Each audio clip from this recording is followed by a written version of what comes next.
ঢাকা থেকে ছেড়ে আসা মহুয়া এক্সপ্রেস ময়মনসিংহ যাওয়ার পথে সাতখামাইর রেল স্টেশনে আসার আগ মুহূর্তে ট্রেনের জেনারেটর রুমে হঠাৎ আগুন ধরে যায়।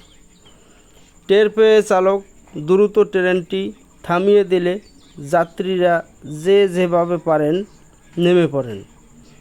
সেখানে উপস্থিত থাকা ট্রেনের সাবেক চালক জনাব শাহাবুদ্দিন সাহেব হঠাৎ বুদ্ধি করে আগুনে ধরা বগি থেকে অন্য দুই পাশের বগি বিচ্ছিন্ন করে সম্পূর্ণ ট্রেনটি আগুন ধরার হাত থেকে রক্ষা করেন।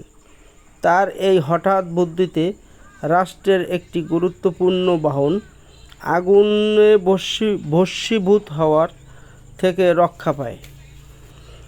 ধন্যবাদ জনাব শাহাবুদ্দিন সাহেবকে। আপনারা দেখছেন কীভাবে শাহাবুদ্দিন সাহেবের নেতৃত্বে বগিগুলোকে স্থানীয় জনসাধারণের সহায়তায় সরানো হচ্ছে।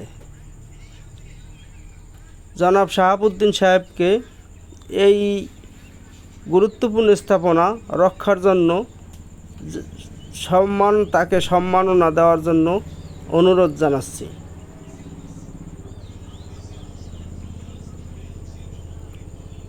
কিভাবে ট্রেনের এই যে জনাব শাহাবুদ্দিন সাহেব